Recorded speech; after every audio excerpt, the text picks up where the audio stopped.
दिल्ली के coaching centre में 3 छात्रों की मौत के बाद ओल्ड राजेंद्र नगर में तनाव बढ़ चुका है। छात्रों के विरोध के बाद इलाके में भारी पुलिस बल तैनात है। यही नहीं, कोचिंग सेंटर के आसपास रैपिड एक्शन फोर्स को भी तैनात किया गया है। घटना की जांच के लिए दिल्ली क्राइम ब्रांच की टीम कोचिंग सेंटर के अंदर गई है। जांच तो होगी, रिपोर्ट भी सामने आ जाएगी, लेकिन जो चला गया है वो वापस नहीं लौट सकता है। पर इतना जरूर है कि जो इन छात्रों की जिनकी जान गई है, जो उनके माता पिता पर इस वक्त बीत रहा है, वो किसी और के माता पिता के साथ ना हो, वो किसी और छात्र के साथ ना हो, ये उम्मीद की जा रही है। और ऐसे जो सिस्टम को बदलने आए थे, जो सिस्टम में रह करके देश सेवा करना चाहते थे, उनका ये हाल हुआ है।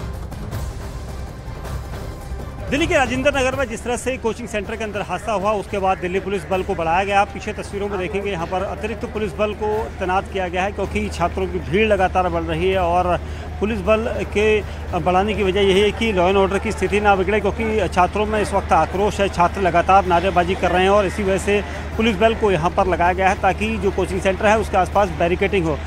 पुलिस कर्मियों की तादाद बढ़ाई गई है और ये सब इसलिए क्योंकि यहाँ पर जो छात्र हैं वो प्रदर्शन कर रहे हैं। और पुलिस का कहना है कि इस पूरे मामले में ये देखा जाएगा कि किस तरह से लॉ एंड ऑर्डर की स्थिति को कायम रखा जाए, क्योंकि यहाँ पर जितने भी छात्र हैं वो सुबह से यहाँ पर प्रदर्शन कर रहे हैं। 3 छात्रों की अब तक मौत को ऑफिशियली कंफर्म किया गया है, जिसमें 2 छात्राएं हैं। और इसी वजह से दिल्ली पुलिस बल को अचानक बढ़ाया गया है, बैरिकेडिंग की जा रही है। बैरिकेडिंग करने का मकसद यही है कि इससे आगे कोई नहीं जा सकता। और यही वजह है कि जो छात्र यहाँ पर प्रदर्शन कर रहे हैं, उन छात्रों के प्रदर्शन को देखते हुए यहाँ पर पुलिस बल को बढ़ाया गया है, क्योंकि जो यहाँ पर सिचुएशन है, जिस तरह की सिचुएशन है, उस सिचुएशन को देखते हुए ये सब इंतजाम यहाँ पर भारी भरकम किए जा रहे हैं। दिल्ली पुलिस का कहना है कि इस पूरे मामले में वो यहाँ पर खड़े हैं, मिशन चल रहा है और इसी वजह से पुलिस बल की यहाँ पर तैनाती की गई है, ताकि किसी भी तरह से जो छात्र आक्रोशित हैं, जिनको जो आक्रोश यहाँ पर अपना रोष प्रकट कर रहे हैं, क्योंकि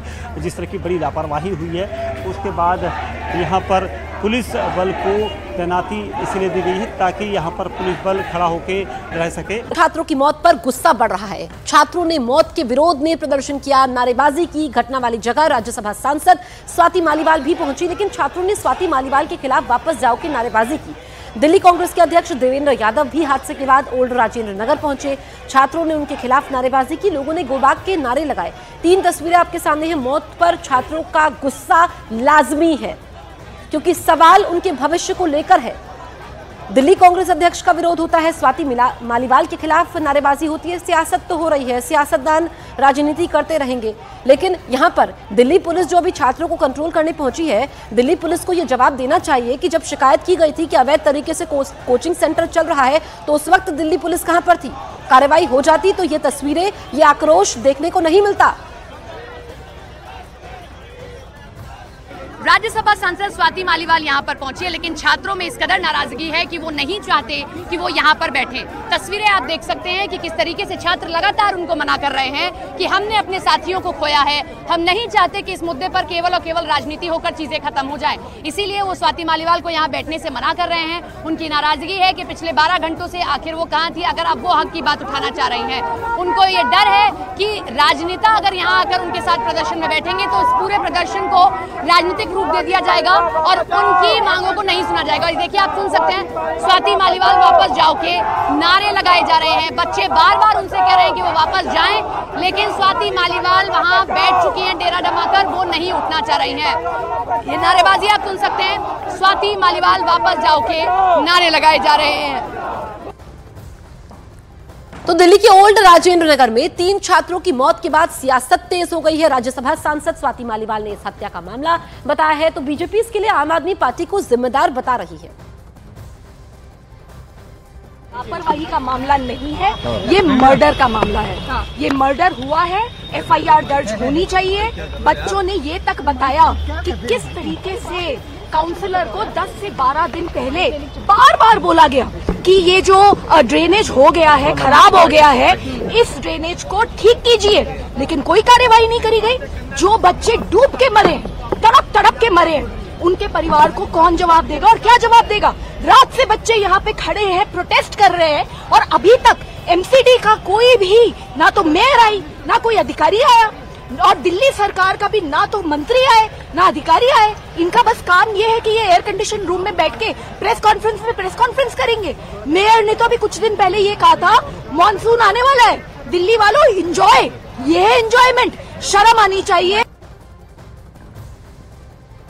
दिल्ली के अर्जिंदर नगर में दिल दहला देने वाली अभी तस्वीरें देख रहे हैं। किस तरह से जल भराव के कारण बेसमेंट में पानी भरता है और पिछले 5 दिनों में अब तक 5 मौतें इस तरह से हो चुकी हैं, जो बरसात में कभी इलेक्ट्रिक का शॉक लगने से, करंट लगने से, कभी बेसमेंट में करंट लगने से, और इस तरह से बच्चे जो देश के कोने कोने से पढ़ने आए हैं, किस तरह से दिल दहला देने वाले वो फोटो और वीडियो है जो उनके मारे जाने के सामने दिख रही है। और ये नमूना क्या है? ये आम आदमी पार्टी का दिल्ली का लूट-कूट और करप्शन का नमूना है। तो दिल्ली के ओल्ड राजेंद्र नगर में आईएएस कोचिंग सेंटर में 3 लोगों की मौत हो गई। मरने वालों में एक छात्र और 2 छात्राएं हैं, उनके नाम भी सामने आए हैं जिनकी मौत हुई। उनमें तानिया सोनी की उम्र 25 साल, श्रेया यादव उम्र 25 साल, नवीन डाल्विन उम्र 28 साल है। इन तीनों की मौत हुई है। दुखद हादसा होता है दिल्ली में। मौत का कोचिंग सेंटर। तानिया सोनी 3 छात्रों की जान ले ली, जिसमें 2 छात्राएं हैं, 1 छात्र है। परिजन परेशान है, लेकिन यहां पर जो तस्वीरें निकल करके सामने आई है, जो पर्दाफाश हुआ है, वो बेहद चौंकाने वाला है। इसमें जांच हो रही है, सियासत भी हो रही है। बीजेपी आम आदमी पार्टी पर आरोप लगा रही है, आम आदमी पार्टी बीजेपी पर हमलावर है, लेकिन छात्रों का क्या? क्योंकि अगर आप दिल्ली के ओल्ड राजेंद्र नगर जाएंगे तो आप देखेंगे जहां भी आपकी नजर जाएगी हर जगह वहां पर एक कोचिंग सेंटर चल रहा है, लेकिन उसमें कई कोचिंग सेंटर गैर कानूनी तरीके से चल रहे हैं। दिल्ली के ओल्ड राजेंद्र नगर में हादसे की सूचना मिलते ही दिल्ली पुलिस के 3 जवान सबसे पहले मौके पर पहुंचे थे, जिन्होंने बेसमेंट में फंसे 5 से 6 छात्रों को बचाया, लेकिन वो एक छात्रा को नहीं बचा पाए। ओल्ड राजेंद्र नगर में हमारी मौजूदगी उसी कोचिंग सेंटर के बाहर है, जहां दर्दनाक हादसे में 3 छात्रों की मौत हो गई। एक चश्मदीद हैं सौमित्र तिवारी हमारे साथ बातचीत करने के लिए। सौमित्र, क्या बताना चाहेंगे आप हादसे के बारे में? आप बता रहे हैं कि यहाँ उस वक्त पुलिस पहुंची थी, उन्होंने कुछ को शुरुआत में रेस्क्यू भी कराया था। यहाँ पे जब रोड पे पानी भरने के बाद में जैसे ही पानी का फ्लो, दरवाज़ा टूटने से जैसे ही पानी अंदर गया था, तो यहाँ से स्ट्रेस कॉल गया था जब पुलिस के पास में, तो पुलिस से 3 लोग आए थे, जिनमें से एक सर ने शुरुआत में, कुछ बच्चे तो थोड़ा खुद से निकल पाए थे, उसके बाद में एक सुनील सर हैं, उन्होंने 5 बच्चों को, वो लगभग सुनील सर यहाँ तक पूरे पानी के अंदर डूब के, उनका बाद में मैंने देखा भी कि उनका पैर स्वेल हो गया, एक पैर में चोट भी आई हल्की, उन्होंने 5 से 6 बच्चों को उन्होंने बचा पाया। और उसके बाद से फिर वो पानी का फ्लो इतना तेज़ हो गया था कि वो फिर, और बच्चे भी थोड़ा थोड़ा सा धीरे निकल रहे थे, क्योंकि वो भी पैनिक कर रहे थे कि कहीं ऐसा ना हो कि गिर जाएं। उसके बाद में फिर उनके कंट्रोल से बाहर हो गया, तो फिर के बाद में उस वक्त कुछ यहाँ पर ऑपरेशन के लिए उस वक्त नहीं था, लेकिन बाद में आया। हाँ। तो क्या वो 6 लोगों को उन्होंने छुड़ाया, आप ये बताएं। तो क्या उस वक्त पानी की स्थिति यहाँ पे कैसी थी जहाँ पर हम लोग खड़े हैं? यहाँ पे खड़े तो यहाँ पे घुटने से ऊपर पानी था रोड पे। अच्छा। रोड पे यहाँ पे हमेशा ही जब भी बारिश होती है, यहाँ पे हमेशा आधे घंटे भी बारिश होती है तो इस एरिया में घुटने से ऊपर हो जाता है, और पीछे के साइड के एरिया में यहाँ तक पानी रहता है। आधे घंटे की बारिश में यहाँ पे ये हाल हो जाता है, हमेशा होता है, जब भी बारिश होती है तब यही कंडीशन होती है। तो आप देखिए कि जुबानी आप सुन रहे थे चश्मदीदों की कि किस तरीके से जब भी बारिश होती है ये हाल होता है, लेकिन आप समझिए कि देश की राजधानी में एक कोचिंग सेंटर के बेसमेंट में डूबने से 3 छात्रों की जान चली गई है। ओल्ड राजेंद्र नगर से, ग्राउंड जीरो से हमारे सहयोगी दीपक हमारे साथ लाइव मौजूद है। दीपक, आप सुबह से ग्राउंड पर मौजूद है। जो दिल्ली पुलिस छात्रों को समझा रही है, लेकिन दिल्ली पुलिस को यह भी जवाब देना होगा कि जब कार्रवाई की गई थी, शिकायत की गई थी अवैध कोचिंग सेंटर को लेकर के, तो क्यों नहीं कार्रवाई की? देखिए, बिल्कुल निश्चित तौर पर ये सारे मुद्दे इस वक्त यहाँ पर उठाए जा रहे हैं, क्योंकि प्रदर्शन जो अभी सड़क पर चल रहा था, एक बार फिर वो उसी जगह पर आ गया जहाँ पर सुबह से ये प्रदर्शन चल रहा था। छात्रों की मांग जो है वो किस तरह से पूरी नहीं कर पा रही दिल्ली पुलिस, ये सबसे बड़ा सवाल है, क्योंकि छात्र लगातार अपनी उन मांगों पर अडिग हैं कि जिस तरह से एक लॉ बनाया जाए, उसके अलावा जो कमिश्नर हैं वो यहाँ पर आएँ, जो जिनकी वजह से एमसीडी कमिश्नर की डिमांड है यहाँ पर। साथ ही इसको लेकर लॉ एंड ऑर्डर देखिए सुबह से अब तक की स्थिति जो है बिल्कुल उसी तरह से बनी हुई है जैसा हम सुबह 6 बजे यहाँ पर दिखा रहे थे, क्योंकि लगातार जो छात्र हैं वो अपनी मांगों पर आए हैं। पुलिसकर्मी, पुलिस अधिकारी यहाँ पर पहुँचे थे, लगातार समझाने की कोशिश कर रहे थे कि किसी भी तरह से हो छात्रों का ये प्रदर्शन खत्म हो जाए, क्योंकि जो उनकी मांगे हैं, क्योंकि अरेस्टिंग 2 लोगों की हो चुकी है, इसके अलावा जाँच टीम बैठाई गई है और इसके साथ साथ जो फॉरेंसिक और क्राइम टीम ने यहाँ पर मुआयना किया था उसकी रिपोर्ट यहाँ पर ली जाएगी। 2 लोग अरेस्ट हैं, तो अरेस्ट होने के बाद कुछ और लोगों पर इसमें दीपक, मैं आपको रोकूंगी, आप क्योंकि छात्र लगातार अपनी मांगों को लेकर के नारेबाजी कर रहे हैं। आपने 2 मांगे बताई, लिखित यहाँ पर चिट्ठी भी दिल्ली पुलिस को दी थी। छात्रों की क्या क्या मांगे हैं जिसको लेकर के अभी भी वो धरने पर हैं? डिटेल में वो मांगे आप बताइए। देखिए, सबसे बड़ी चीज़ है कि जो दोषी हैं उनके खिलाफ ये सजा हो, और उसके अलावा उन्होंने ये भी मांग करी है कि जो एमसीडी कमिश्नर हैं, जिनकी यहाँ पर सिविक एजेंसियों की जो गलती है, उनके अधिकारी यहाँ पर उनके पास आएँ, प्रेजेंट होकर आएँ। ये सबसे बड़ा मुद्दा था। कंपनसेशन को लेकर बात हुई थी कि कंपनसेशन हो, कंपनसेशन किस तरह से हो, इसको लेकर भी पुलिस ने ये बोला था कि डीएम से उन्होंने कहा है, डीसीपी ने खुद ये बोला कि डीएम से उनकी बातचीत हुई है कंपनसेशन को लेकर, और एक लॉ बनाने को लेकर कहा है कि इस तरह की जो गतिविधियाँ यहाँ पर हो रही हैं इनको खत्म किया जा सके।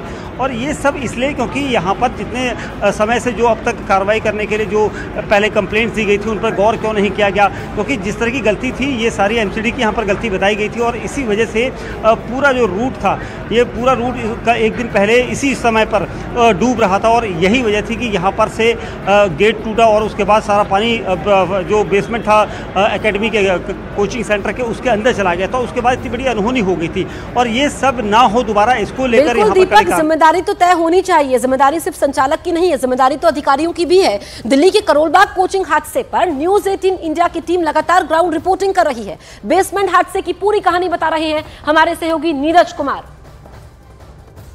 दिल्ली के करोल बाग इलाके में है और आपको ग्राउंड से बताएंगे कि आखिर यह पूरा हादसा कैसे हुआ है। करोल बाग इलाके के राउज स्टडी सर्किल में, राउज आईएएस स्टडी सर्किल में के बाहर खड़े हैं इस वक्त हम लोग, और इसी बिल्डिंग के यानी इसी कोचिंग सेंटर के बेसमेंट में पानी घुसा और 3 छात्रों की मौत हो गई बेसमेंट में पानी घुसने से। इस वक्त हम लोग जहां मौजूद है, जिस सड़क पे मौजूद है, आपको तस्वीरें दिखाते हैं, ये देख सकते हैं, ये यहां मुख्य द्वार था इस कोचिंग सेंटर का। बेसमेंट में लाइब्रेरी चलाया जा रहा था राउज आईएएस स्टडी सर्किल की तरफ से। हालांकि बेसमेंट में लाइब्रेरी चलाने की इजाज़त नहीं है, स्टोर के तौर पे चलाना था, लेकिन वहाँ लाइब्रेरी में छात्र पढ़ रहे थे और किस तरह से निकले, जो लोग बचे हैं वो तो कहानी सबके सामने है। लेकिन 3 छात्रों की मौत हो गई, श्रेया, तान्या और नेविन, 2 छात्राएं और 1 छात्र की मौत हो गई। और ये गेट आप देख सकते हैं, एक गेट टूटा हुआ है, हमारे कैमरा पर्सन ईश्वर आपको दिखा रही है। ये जो गेट टूटा है वो पानी के बहाव में टूट गया। पानी यहाँ 3 से 4 फीट लगा हुआ था। ये इलाका नीचे रोड से, हालांकि ऊंचाई दी गई है, लेकिन पानी इतना ऊपर उठ गया था कि पानी के बहाव से गेट टूट गया। लेकिन गेट टूटा कैसे, ये भी आपको बता दें। इस सड़क पे, ये सड़क जहां हम लोग खड़े हैं, यहाँ 3 से 4 फीट पानी लगा था और एक गाड़ी आती है रफ्तार से, उसके बहाव में गेट टूटा, जिस गेट को हमने आपको दिखाया, और उसके बाद वो नीचे बेसमेंट में गया। इधर से भी पानी आ रहा था, में से भी कोई मौजूद था उस समय, कल पानी जब जमा था। आइएगा इधर, आप बात कीजिए, आइए आइए आइए, अपनी बात रखिए। नहीं, पहली बार नहीं हुआ, लेकिन पहली बार 3 लोगों की मौत हुई है। इधर आइए, आप इधर आइए, इधर थोड़ा नजदीक। आपका नाम? नरेंद्र जी, आप क्या करते हैं? डोमिनोज में वर्क करते हैं। डोमिनोज में वर्क। ये बताइए, 3 से 4 फीट पानी था, आपने कहा कि हमेशा होता है, लेकिन ऐसा हादसा तो पहले नहीं हुआ था ना? यहाँ पर पानी, हल्की बारिश का पानी है ना, यहाँ पर एक सिंगल गटर है, यहाँ पर जो आगे आपके गटर है, तो वहाँ पर उससे पानी भर जाता है हमेशा। तो पानी का लेवल ज़्यादा था, 1-2 गाड़ी आई तो उससे गेट टूटा, बैकिंग टूटी, अंदर का गेट टूटा, सारा पानी अंदर फ्लो हो गया। तो अंदर बेसमेंट कितना है? 12 फुट है, अंदर ज़्यादा बेसमेंट नहीं है। अंदर फिंगरप्रिंट वाला बच्चे ने निकल नहीं पाए, हबड़ दबड़ में अंदर फंसे रह गए। वो गेट फिंगरप्रिंट वाले हैं, यानी अंदर भी गेट है। पहले स्टार्टिंग ओपन का है, अंदर जो है प्रिंट वाले हैं, कार्ड वाले हैं। तो आपको लगता है कि पानी अचानक से गया और लोग गेट से शायद निकल ना पाए? मौका ही नहीं मिला कि पानी इतना, गाड़ी एकदम से तेजी में आई गाड़ी, और पानी जो लहर से बनी ना, तो उनको चांस ही नहीं मिला। जैसे गेट लगे उनकी ना आगे पूरे बंद है। तो देखिए, शैली ओबरॉय के घर के बाहर यहाँ पर कालिक पोती जा रही है मेयर दिल्ली की, और इस पर बीजेपी की तरफ से, आम आदमी पार्टी की तरफ से हमला तो बोला जा रहा है। आपको बताएं कि एबीवीपी का विरोध प्रदर्शन चल रहा है। बेसमेंट में डूबकर 3 छात्रों की मौत हो जाती है। शैली ओब्रॉय का इस्तीफा यहां पर मांगा जा रहा है। दिल्ली की मेयर के चेहरे पर ये जो यहां पर बैनर है उस पर कालिख पोती जा रही है। आप आवाजें सुन सकते हैं। विरोध प्रदर्शनों का दौर शुरू हो चुका है। मौतों का जिम्मेदार कौन है, जिम्मेदारी यहां पर तय होनी चाहिए। लेकिन दिल्ली मेयर के घर के बाहर की तस्वीरें हम आपको इस वक्त दिखा रहे हैं। पुलिस यहां पर मौजूद है, स्थिति को कंट्रोल में करने की कोशिश हो रही है, लेकिन यहां पर छात्र बेकाबू हो चुके हैं।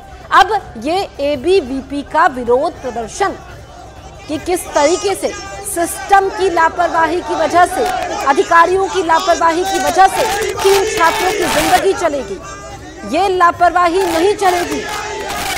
किस तरीके से ये नारेबाजी करते हुए, आक्रोश दिखाते हुए हटने को तैयार नहीं है। और ऐसे में दिल्ली मेयर के घर के बाहर विरोध प्रदर्शन की तस्वीरें न्यूज़ 18 इंडिया पर हम आपको दिखा रहे हैं। दिल्ली के ओल्ड राजेंद्र नगर से जो तस्वीरें सामने आई उसने हर किसी को सोचने पर मजबूर कर दिया कि देश की राजधानी में एक बेसमेंट में कोचिंग सेंटर में डूबने से 3 छात्रों की जान चली गई। धक्का मुक्की यहाँ पर, और हमने देखा कि पटेल नगर में आरएएफ की तैनाती भी होती है, रैपिड एक्शन फोर्स की। दंगे जैसी स्थिति ना बने। दिल्ली की में एमसीडी की मेयर के घर के बाहर आप देखिए किस तरीके से हंगामा हो रहा है। कोचिंग हादसे में छात्रों की मौत पर विरोध जारी है। एमसीडी की मेयर के घर पर एबीवीपी विरोध प्रदर्शन करते हुए नजर आ रही है। एबीवीपी के कार्यकर्ता मौजूद हैं जो लगातार हंगामा कर रहे हैं। शैली ओब्रॉय के पोस्टर पर कालिख पोती गई और एमसीडी की मेयर के घर के बाहर की तस्वीरें, पूरा चेहरा कालिख पोत दी गई है। ये सब तो होगा ही। अब बीजेपी कह रही है कि कल वो विरोध प्रदर्शन करने वाले हैं। कांग्रेस भी विरोध प्रदर्शन करने वाली है। आम आदमी पार्टी इसके लिए बीजेपी को जिम्मेदार मान रही है। एक दूसरे पर यहां पर हमले बोले जा रहे हैं, जुबानी जंग है और ये तस्वीरें हम आप तक पहुंचा रहे हैं।